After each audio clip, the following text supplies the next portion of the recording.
and welcome to our webinar this morning. My name is Graciela Piras. I am Senior Technology Strategy Manager at Thermo Fisher Scientific, and I will be hosting the webinar today. We're very excited to talk today about key driver identification, achieving consistent performance in bioprocessing through predictive modeling. We are live here, and you will be able to ask questions throughout the presentation by clicking on the Q&A link at the bottom right of your screen. So please enter your questions throughout the presentation, and at the end, we will be answering your questions. So let's get started. Next slide. So at Thermo Fisher Scientific, we take pride in our mission by enabling our customers to make the world healthier, cleaner, and safer. Next. And we're committed to the advancement of science by offering products and solutions that enable customers to push the boundaries of innovation through our deep customer focus, unmatched and great portfolio, industry-leading scale, and our depth of capabilities. So it is my great pleasure today to introduce our speaker, Dr. Neil Sengupta, who is a staff scientist at Thermo Fisher Scientific. Neil completed his PhD in chemical engineering at Purdue University, where he studied the role of cellular metabolism in protein expression production in CHO cells. He also holds a master's degree from IIT in Bombay with applications of mathematical modeling to cell signaling pathways. And he's been leading research to understand the impact of media and media components, such as components of media and supplements on biological systems through predictive modeling. And he leveraged this experience and knowledge to actually develop the key driver identification approach. And he will give you an overview today. So it's my great pleasure to introduce Neil. Over to you, Neil. Thanks, Graciela, for such a nice introduction. So welcome everyone to the talk today. And the agenda today would be, first, we'll go over bioprocessing drivers and sources of variability with particular focus on media and supplements. Next, I will introduce what are key drivers and our unique approach, the KDI or key driver identification approach, to identify such sources of variability in media and supplements. Next, we will go over mathematical modeling or the mechanisms that we use to identify these key drivers. And finally, we will see some case studies where we have applied successfully this approach to achieve consistency in bioproduction and improve customer processes. And finally, we'll end with some conclusions. So moving on to bioprocessing drivers and sources of variability. Broadly speaking, the things which impact bioproduction can be divided into three categories. The cell line itself. So there can be specialized expression system, glycoengineering, which can impact your both titers and protein quality.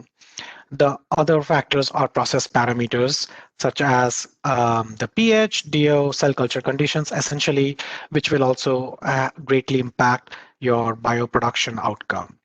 And finally, one of the things which are very critical for a successful bioproduction is the cell culture media and supplements. And as we all know, suboptimal formulations can impact product quality. And moreover, sometimes these media can be cell line specific as well. So there is not one universal media that will work across. So you might have special media for different cell scenarios.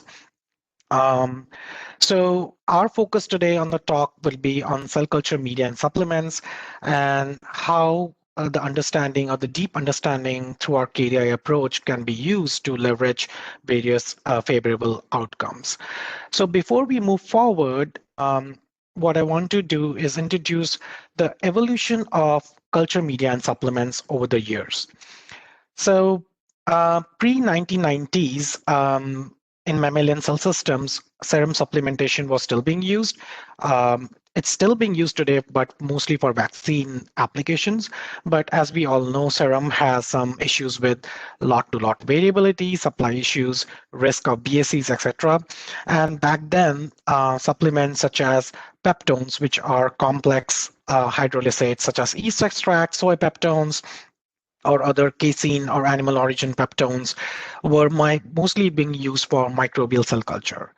So in 1990s, there was a push to move away from serum for mammalian, especially CHO cell antibody applications. And the many of the blockbuster drugs on the market today were very successful because they were using peptones in their formulations. The peptones were instrumental in giving a rapid solution to delivering high titers. So in mid 2000s, what was the focus was on consistency. The peptones, though they have a lot of advantages, they can lead to some sort of lot-to-lot variability. So there was a push for chemically defined media. And today, the focus is on product quality as well. And there is also a rekindled interest in peptones as supplements, particularly in biosimilars market as well, because peptones can deliver you a rapid solution. CD media is also very useful. And what people have realized that chemically defined might not be chemically pure. So they also have their own unique challenges. So that in the space today, both peptones and chemically defined media and supplements are being used to get to your targets. And they all have their unique challenges, which we are addressing in this talk today. So before I move forward, I just wanted to focus on why is media so important and just a basic understanding why media and supplements could be so important. So here's an example where it's showing a CHO-DHFR cell line, which was evaluated in 3 chemically defined media. And you can see the bars here define the growth, and these red dots are the production. So this is the same cell line, same process, and just changing out the media formulations can have a big impact on your bioproduction outcome. So here media 3 is showing highest production, highest growth. So further looking into the protein quality, what was found that media 3, which is shown here on the plot on the right, has the lowest glycosylation. So in certain scenarios, yes, you are maybe getting highest production, but is that suitable for your needs? So the main take-home point is here for the slide is just by changing the formulation of the media, you can have very drastic outcome. So this just shows the power of the media to get to your desired outcome. So going back to what could be potential sources of variability in media, and in particular chemically defined media, one source of variability which people have reported in literature is the raw material purity. So again, going back to the concept, chemically defined might not be chemically pure. And it's well known that manganese salts, manganese can be a trace contaminant in various vitamins, amino acids, or even other trace metal salts. So here's a case where a customer was using a peptone containing media, and we evaluated this particular Thermo Fisher peptones for manganese content. And these are different lots of this particular peptone.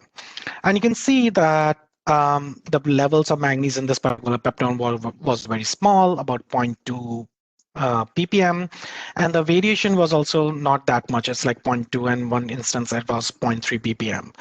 So is that enough to cause variation? So when we compare this peptone to a vitamin which can be present in a commonly used vitamin which is present in base media, what we found was this particular vitamin was bringing much higher order magnitudes of manganese into the formulation. So this is an interesting scenario. Like we all often might think that peptone can be a source of variability, but overall we have to have a holistic view of the media in combination with the base media. So in certain instances, impurities in the basal media, which is chemically defined, can overshadow a natural variation between lots of peptones. So it's important to keep an eye on that. And to further add on to that, each process would be unique.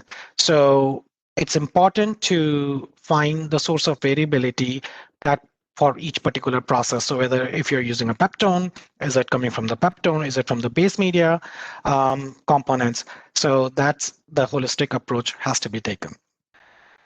So if people who are using peptones, just to introduce what peptones are, peptones are digest of protein sources of animal or animal origin free based materials such as yeast extracts, soy peptones, so on.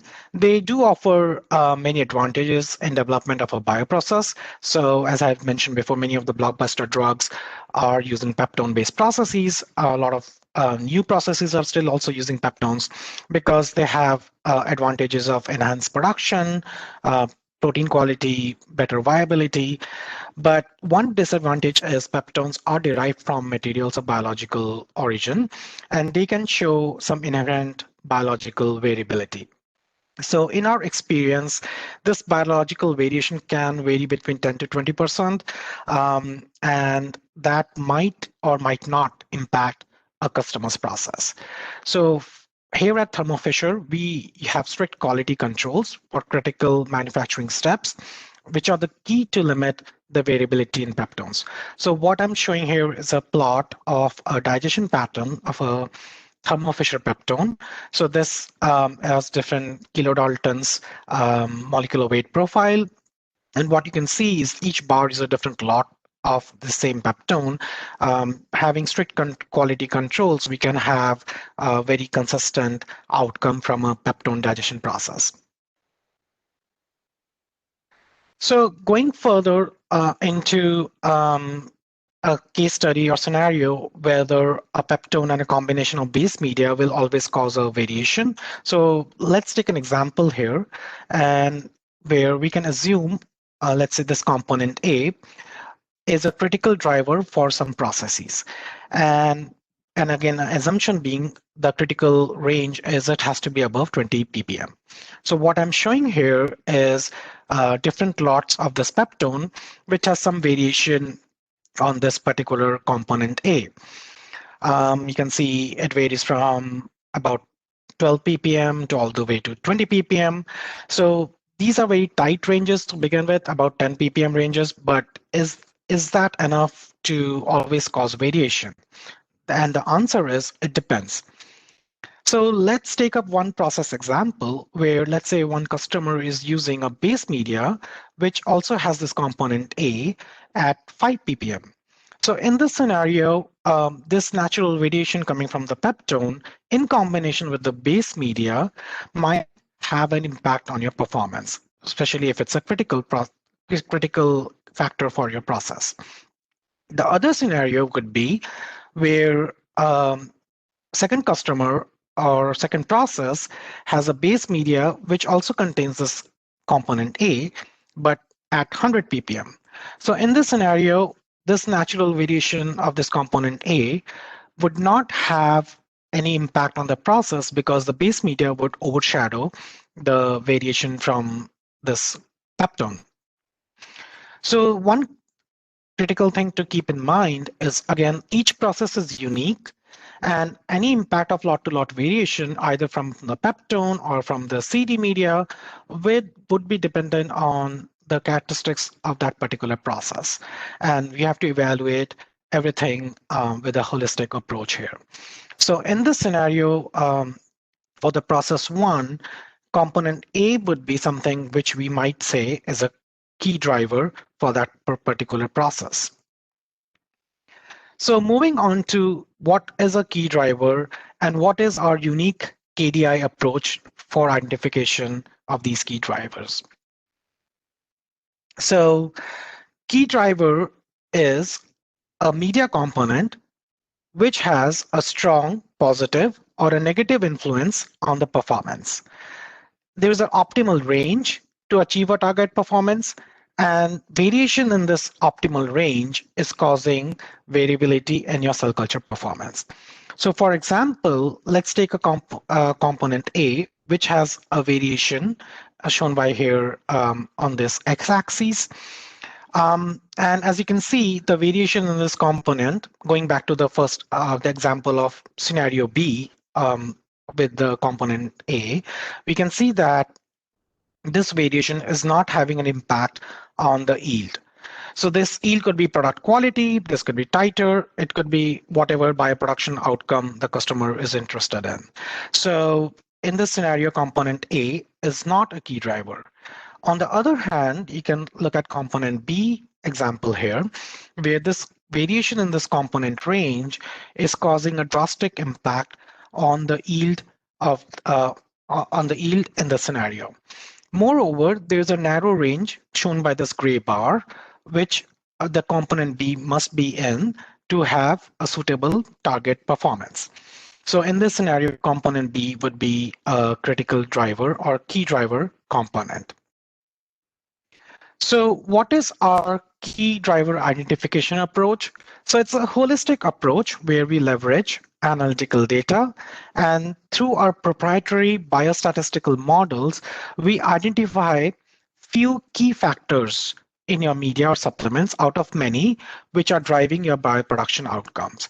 So the reason we are seeing this is holistic, it's not only leveraging chemistries and mathematical models, we also apply the biological knowledge for the system to discern what is the potential key driver for your process. And what are the advantages?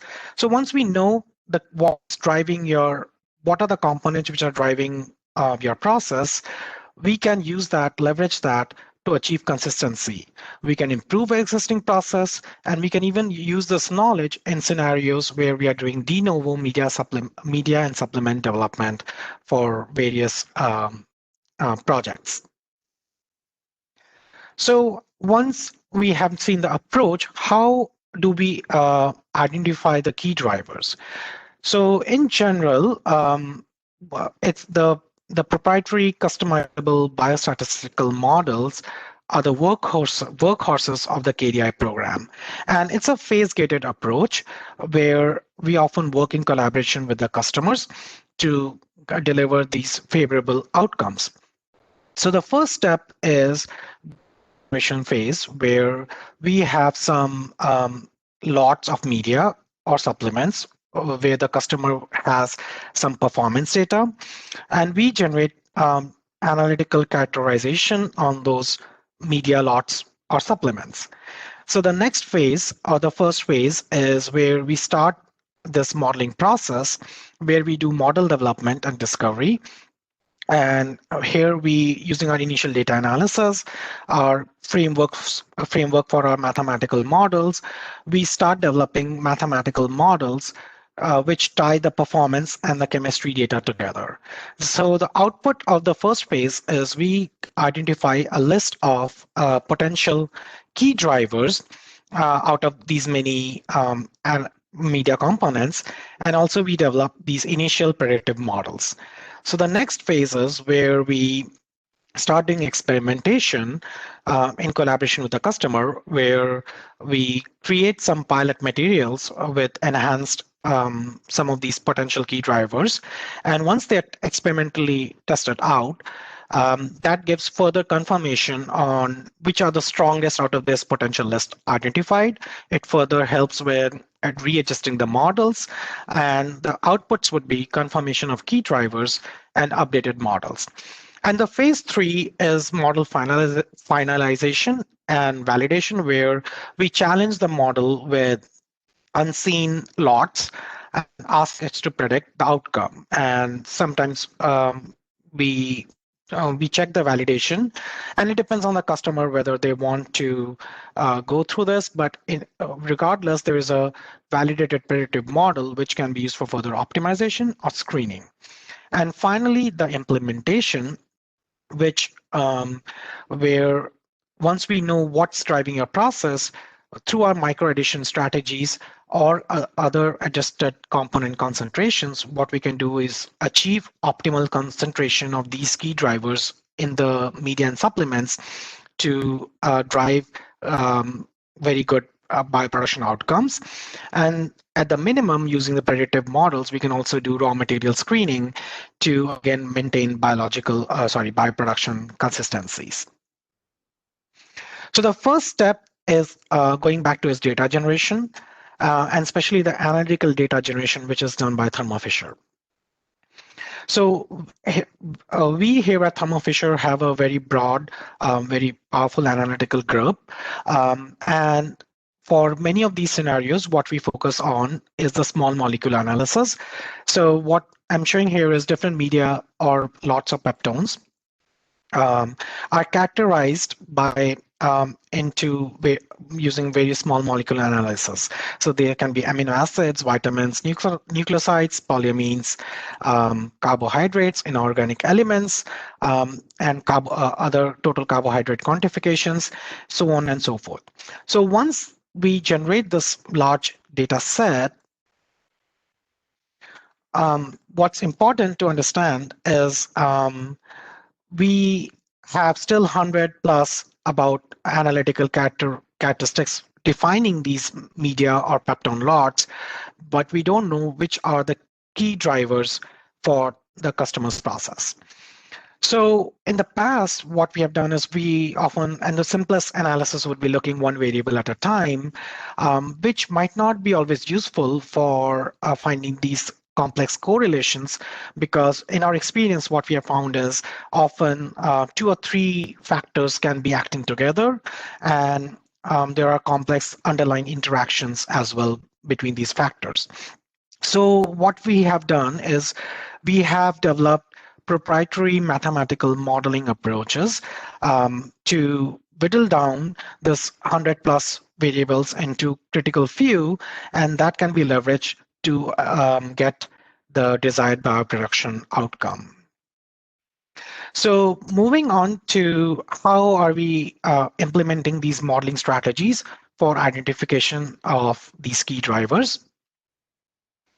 So the first step is, as I mentioned before, we generate analytical data on multiple media or peptone lots, and we have some yield or product quality data from the customer on these same lots. So usually they can be 10 to 15 lots or slightly less to begin with, depending on the scenario. So for the first step is the next step is we build multiple competing biostatistical models.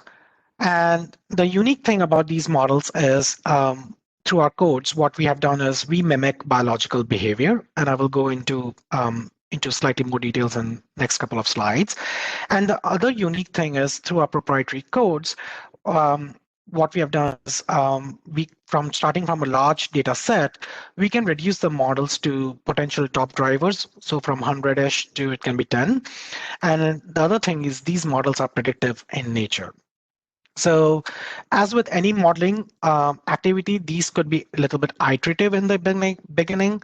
So as depending on scenario, there can be some rounds of further experimentation and data generation to make these models more robust. So once these initial models are built, we challenge them for both predictability and accuracy. So predictability refers to the models get challenged by blinded data sets, and we ask them to predict. And if there is an agreement, so that model can be further carried forward. So the model can undergoes through some evolution, because increasing data sets can impact the evolution in the mathematical structures, as well as evolution in model parameters. So it essentially means like what component is it's assigning more importance to. So once this exercise is completed, what we end up with a potential key drivers list. So starting from 100-ish to about 10, 12. And we also get the preliminary models, which can be further evaluated down with experimentation. So as I mentioned before, one of the key unique things is the biomimetic natures of these models. So we have used unique modeling strategies to mimic biological behavior. So at the simplest, you might have something like additive, which you will find often in like standard statistical softwares. But through our proprietary codes, what we can also do is mimic other biological behaviors, like which is shown here, enzyme kinetics, sigmoidals, other switch type responses. And then there are more complex strategies to define more complex biological interactions. So essentially, these equations, what they're doing is they're tying the relationship between the performance and the analytical chemistry data. So once we build these initial models, each of these models are subjected to a variable reduction, where in step one, we start with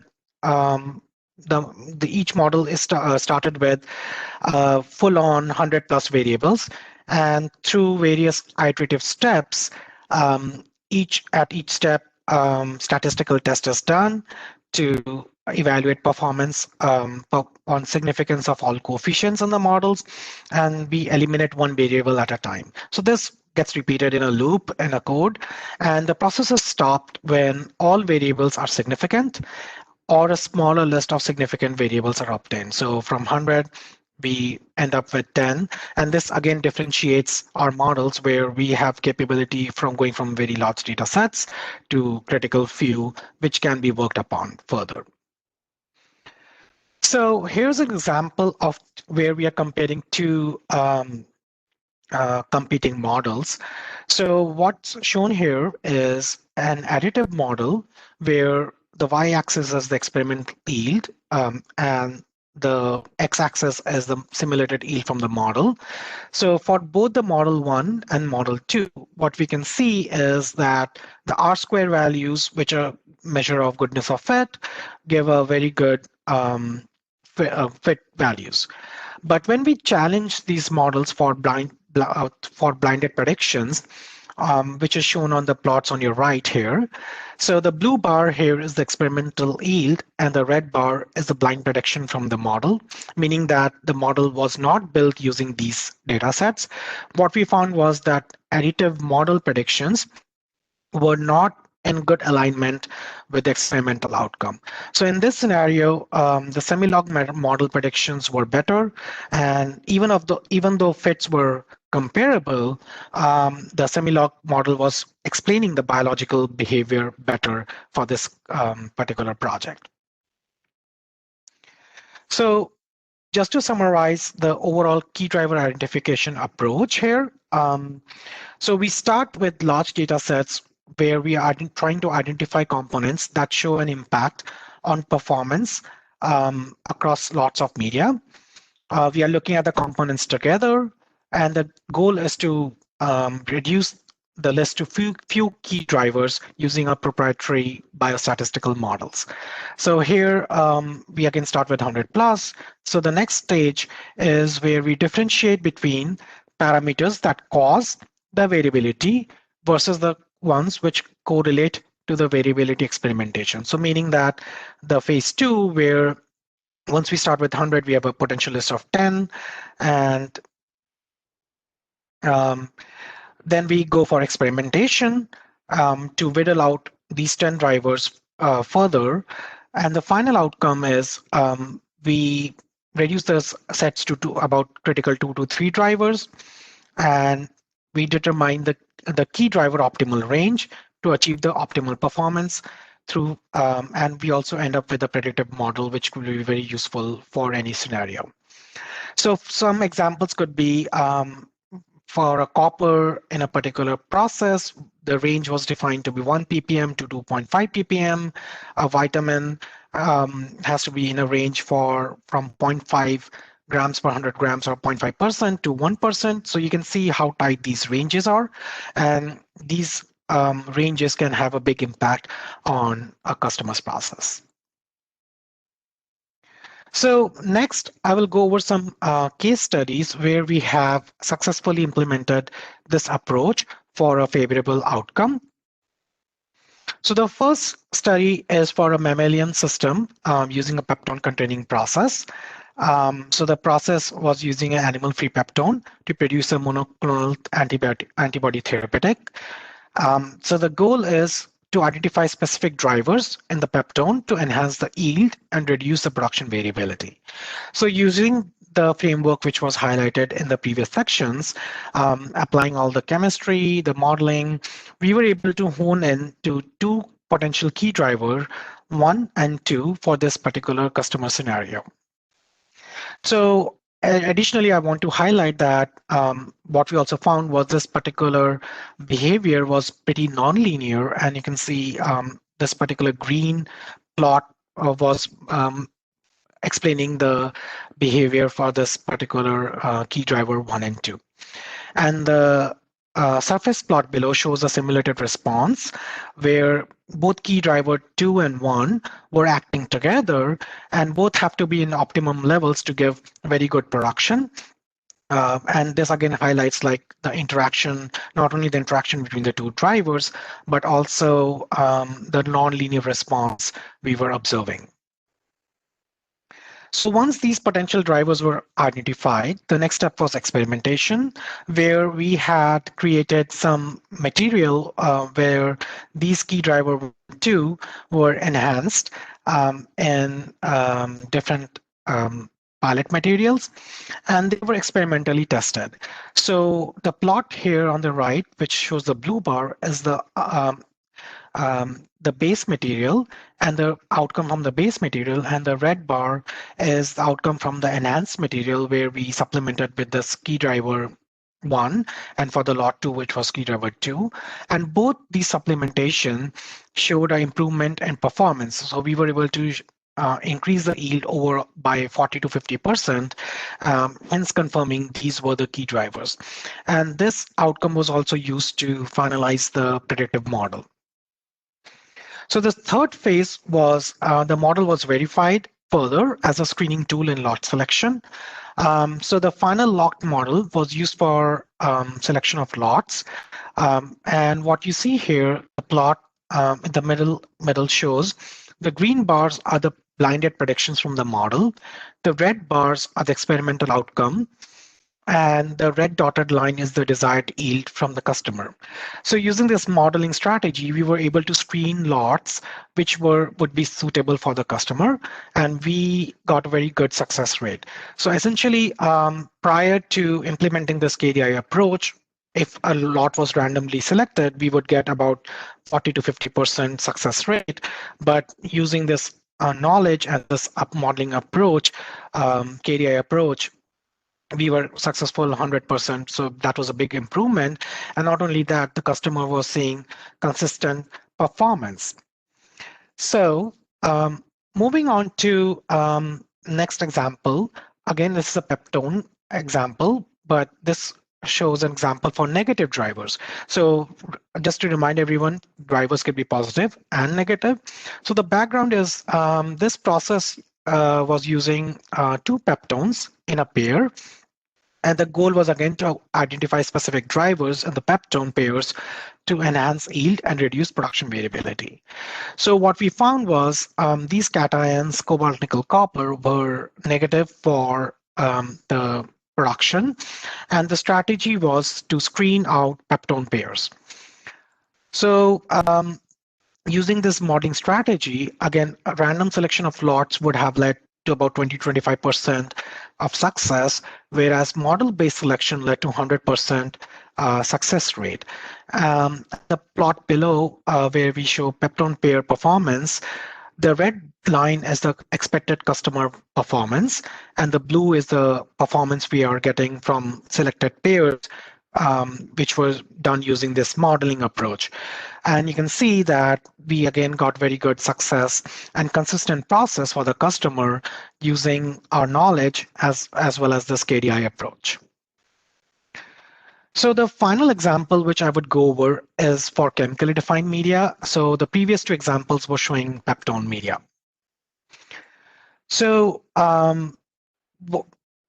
what I'm showing here is in-house screen of chemically defined media. So we have 42 in-house chemically defined library media, which was screened for a CHO DHFR line. What's shown here is the green bars are the protein quality as represented by percentage total galactosylation, and the red bars are the production values. So as expected, and as we have gone before, that changing the formulation can lead to various bioproduction outcome, and selection of your optimal media will require consideration on both production and galactosylation profile. So this was the scenario which was more or early stage. So this just highlights like, okay, you have to look into both production and galactosylation as to decide which media is best for you during screening processes itself. So although we understand that, okay, different media will have different outcomes, we also saw one interesting trend that as the production was increasing, the corresponding total galactosylation was decreasing. So what we still don't know is what's driving this behavior. So what we did was we applied the modeling approach to this screening data set to understand further impact of various media components contained in these 42 media formulations to understand better what's the impact on the production and galactosylation. So what I'm showing here is using our modeling approach, we were able to bifurcate or classify each media component. So each blue dot here represents a unique, let's say, amino acid or a trace metal or a vitamin, which can be found in the media, into 4 different quadrants. So the first quadrant here are components which are positively correlated to production and galactosylation. And these quadrant is where the production have a positive impact on production, but there's a negative impact on galactosylation. So as you can see, this explains the previous data set a lot. There's a lot of components which have a very good impact. They are positive for production, but they are decreasing the galactosylation, which we were experiencing in that data set screen. So as a proof of concept, what we did was we selected a group 1 components which were having a positive impact on production, but less impact on negative impact on galactosylation. And the proof of concept was, okay, if we test those group 1 components, can we enhance the production in a particular scenario without having a negative impact on the galactosylation? So we tested this group 1 components over a condition 42, which was a low production condition. And the concept was like, okay, I want to increase the production, but not have a drastic negative impact on galactosylation. So what I'm showing here are the impact of addition of this group 1 component. These were added as like a bolus. The bars again represent the viable cell densities, and these diamonds are the production. As you can see, as increasing this group 1 components, supplementing this to the condition 42, we saw a 40% increase in production.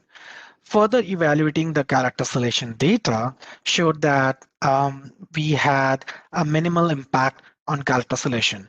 So this highlights that these type of modeling approaches can be also used for media development and also be applied to chemically defined media scenarios where just the knowing what's driving your process in a chemically defined media scenario as well can help with further optimization.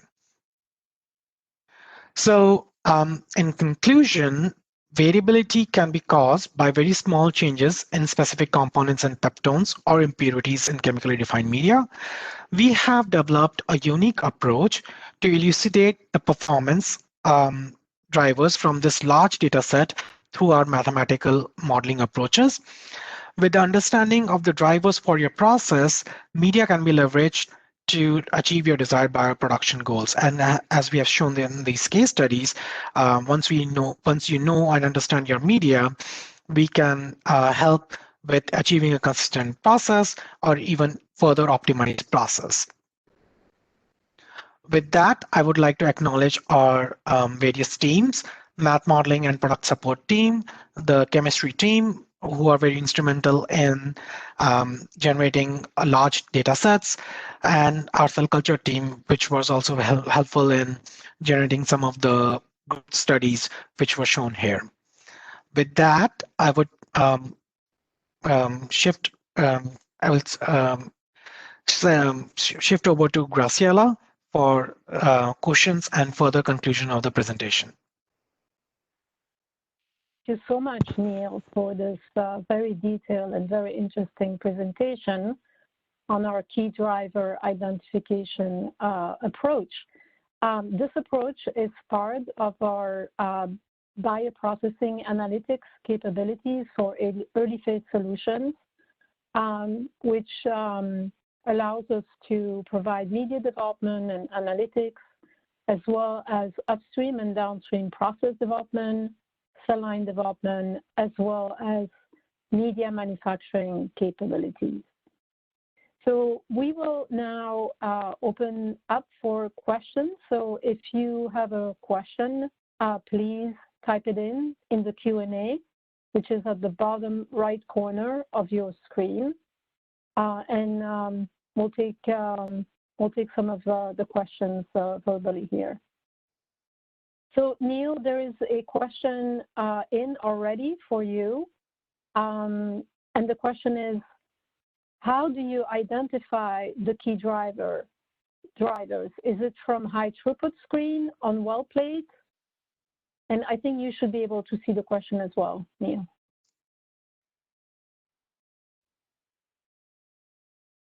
So, okay, I'm not seeing the question. I can repeat it. Yeah, can you repeat it? I can Thanks. repeat it. Yep. So how do you identify the key drivers? Is it from high throughput screen on well plates?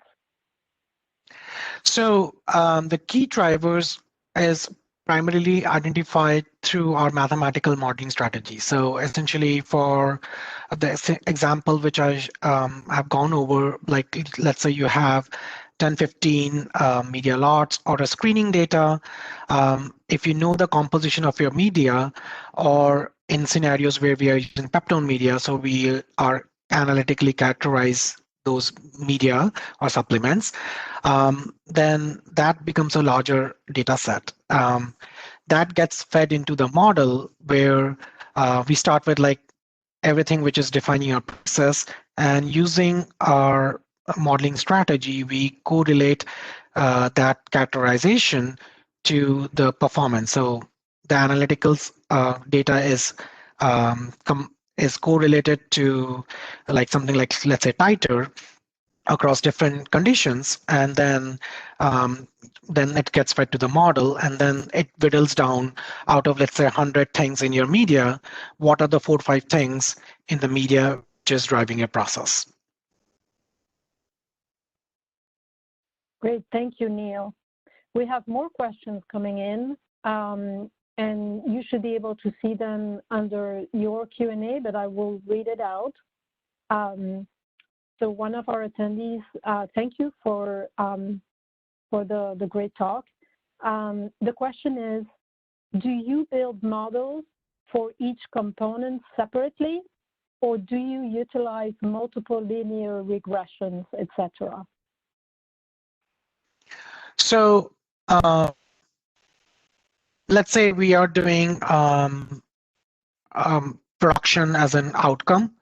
So what it's doing is they are inbuilt codes where we are not using linear regression. It's something else.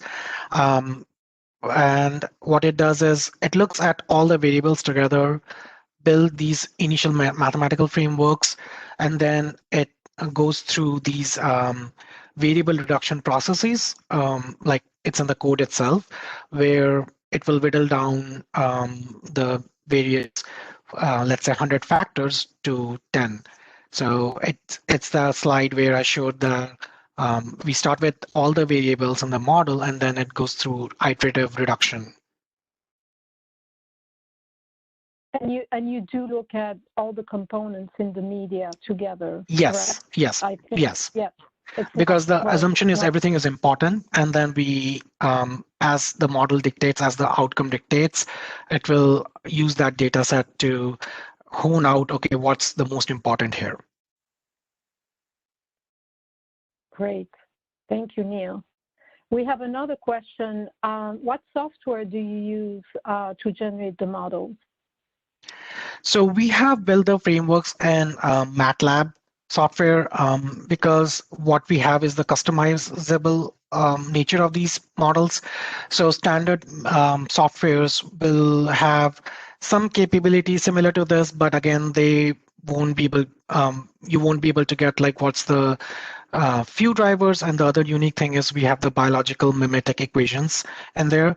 So we have written these proprietary codes in MATLAB. Thank you, Neil. Another question about the modeling. So can the mathematical modeling predict beyond the typical or measure concentration of the KDI? That's a great question. So I would say the range would be something. So when we do the phase 2, we do enhance the driver sometimes deliberately outside what the model can see. And that's the fine tuning. But with any model fitting processes, the model will depend on what data set it sees. So yes, I would say within 30%, 40% range, it's pretty robust. But again, going beyond that might be a little bit challenging for the models. Thank you. Great. Another question about the type of components that we analyze. So is it the typical amino acid and vitamins, or do you look beyond that? Where do you focus, and what components do you look at in the medium to tease out these key drivers? Again, that's a great question. So for chemically defined media, again, we have a great analytical team here. We do look at amino acids, vitamins, nucleosides, trace metals, anions. So they also have other small molecule analysis. Peptone containing media, again, some of these will be common, but other further enhancement can be through carbohydrate profiles, peptide profiles, fatty acids, so polyamines. So there's a lot of small molecule analysis that's done. Great. We have a lot more questions, so great input here from the audience. Another one, what criteria do you use for the factor exclusion? Adjusted R2, mellow CP?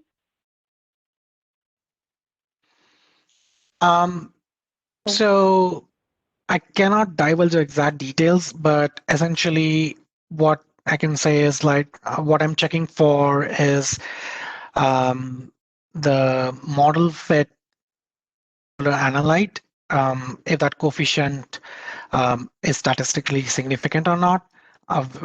When I'm doing leave out one variable analysis, and from there, if it comes out to be not statistically significant, that particular variable gets removed from the model.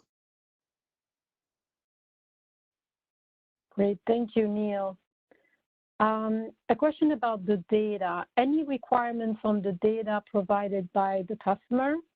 Do you need data from multiple batches? Which is also a very important question. So I'll let you answer that. So yes, that's again from multiple batches. Yes. So again, the more the data is better, but in our experience, 10-ish to 15-ish would be a good starting point. Yeah.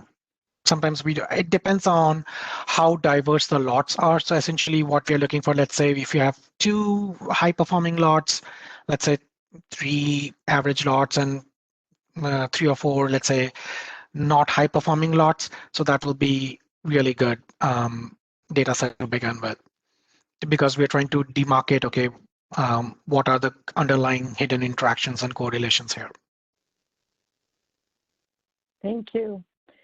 Another question, how does the model performance correlate with number of training samples fed into the model?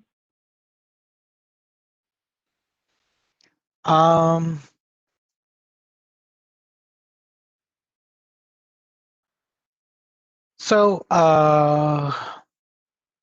yeah, I mean, that's again inbuilt into the code there. So when we are, I don't remember the exact details here, what the how many training sets we are using. So there's some bifurcation early on. The challenge is that it's more on like how many samples we begin with. So usually it's 10 to 15. So you don't have like a big luxury of having detailed training sets. So the way I'm doing is like one variable at a time, retrain the model, check it, retrain the model, check it, and then so it goes through multiple iterations where each variable is left out at a time before anything is discarded as non-significant. Great. All right, maybe a couple of more questions here. Can you use this approach to increase, if working on a viral vaccine, increase viral titers? Can you use this approach to achieve higher viral titers? Yes, the answer would be yes, because this approach, as we saw, was it can be applied to any outcome. So the concept is we are trying to tie the media or supplements to your final bioproduction outcome. So in our experience, we have done this for antibody titer, even like glycosylation protein quality parameters as well. So in terms of input, yes, viral titer can be done. Provided that the media has an impact. The assumption will be the media has an impact on your viral titer. So yes, that can be done as well. So in terms of input into the model, so when we are saying customer performance data, so we are not looking for actual values. It's just a relative value. So given like if you just scale it to 100 and something could be 80, 90 or 120. So that's so normalized output is what we are looking into. So there is no issue of share, such that there is no issue of like proprietary sharing from the customer side. Great, thank you. Another question, what statistical tests does your model uses in order to test for parameter significance? I cannot disclose that. Sorry. That may be, more of a part of your internal modeling that you've developed. Great. All right. So one question also came in. How long does it take to identify key drivers? Maybe I'll answer that one. So as Sure. we've seen from Neil's presentation, there's multiple steps in this approach. There's a data gathering, both on the performance, but also the analytical. So the time, there would be depending on if you have previous data, and usually our customers do. We then do the analytical testing to look at all the different components in the media or supplement. And then we move into the different phases of the model to build the approach to build the model, basically. The time really depends also on the complexity of the system, the complexity of the medium, and the end goal. But this is a collaborative approach, which involves both lab experimentation, but also, more yeah, modeling. So we're talking about, more like months than days or weeks here. But it all depends on the complexity of the system. So Neil, if you want to add anything, but. Yes, I mean, I would agree there. So one key part is the phase 2 where once we identify the potential list, once we generate these enhanced or pilot material, the customer collaboration would require that they test these drivers enhanced pilots in their small scale systems. So that would be the collaboration piece from them.